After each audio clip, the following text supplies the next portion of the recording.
Sa I pamilya ng will umanay crony ni dating play Pangulong Ferdinand Marcos na classic. si Alfonso Lim Sr. ang mga nako umanong yaman na sinamsam ng gobyerno. Kabilang dito ang mga ari-ariang nakuha raw mula sa mga maanomalya umanong timber concessions at management contracts sa ilalim ng rehimeng Marcos. Ang sinasabing Marcos Company na Tagat Industries Incorporated at Pamplona Redwood Veneer Company Incorporated. Ayon sa Sandigan Bayan, ang nalalabing mga asset na nakapangalang iling na namatay noong 2002 ay maaaring ituring na pambayad sa mga lumang nakaw na yaman. Kabilang dito ang mga napaimay tinatayang tubo ang 2006 value na 378 million pesos sa Tagaytay City, Batangas at Angola Rizal. Ipinagpapalagay naman ng anti-government na wala na ang mga binatang ang dalawang kampanya ng pamilya. Sa Malacain, ipinasasamsam din ng Sandigan Bayan ang dalawang Cessna aircraft na nakalista sa kampanya ng pamilya Lim.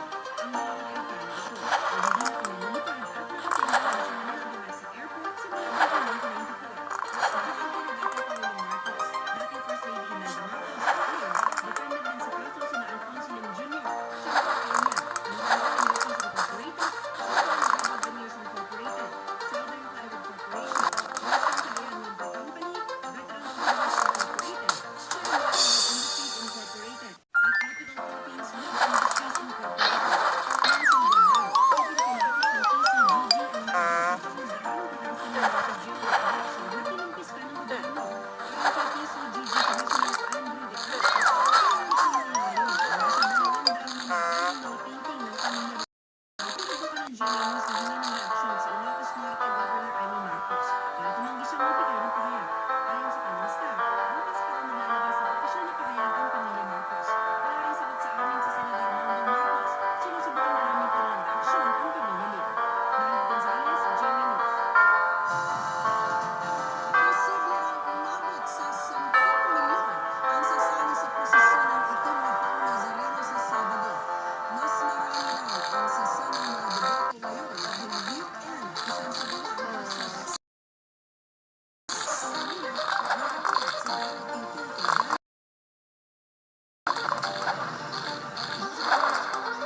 Puspusan na ang ginagawang paghahanda dito sa Quiapo City sa Pilipinas para sa Pistahan ng Pangulong Nazareno at dahil sa Sabado at dito ipatatak ito na kami ang makikilahok sa taunang transmisyon.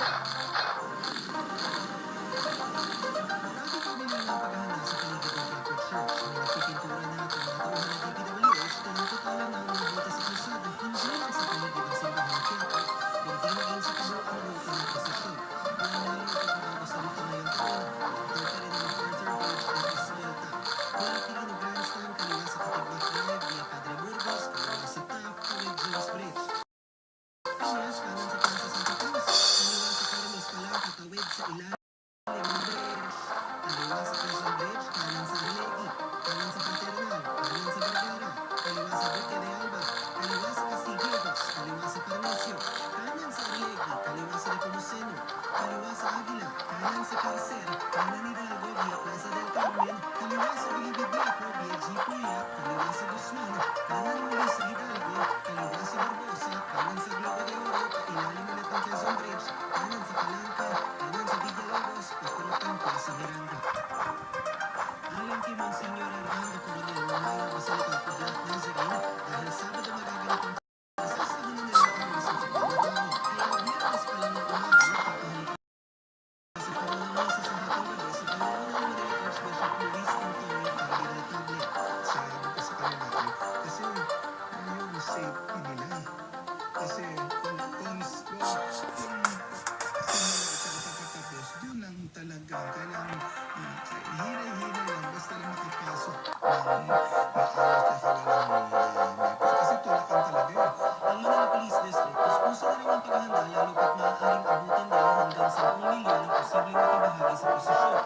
2,000 tauhan ng MPD ang katakbang i-deploy sa January 8, kasama ang 2,000 pang force multipliers mula sa NCRP at Carating Region, maging BFP at Coast Guard. Sa buong ruta, may 10 segment kung saan nagtatawagan ng police at medical assistance desk. May koordinasyon din sa 6 hospital sa ruta kung saan pwedeng dalhin ang mga sulatan kung kailangan. Lilinisin din ang mga dadaanan ng puod.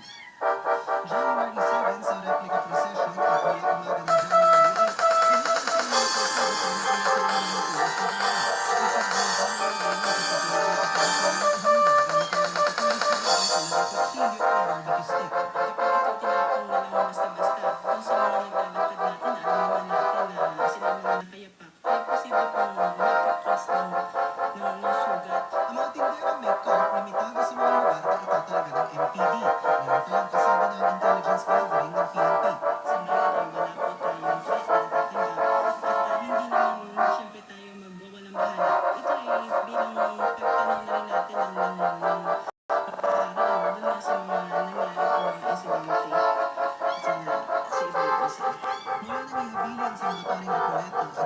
Pilipinas ang imahe ng Puong Nazareno mula Mexico, mahigit 4 na siglo na ang debosyon ng milyong-milyong Pilipino sa Nuestro Padre Jesus Nazareno, ang tawagin sa mga.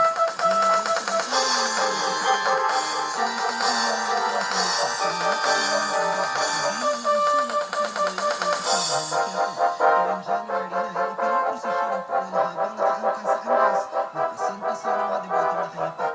taong 2012, isa sa pinakamahabang prosesyon sa kasaysayan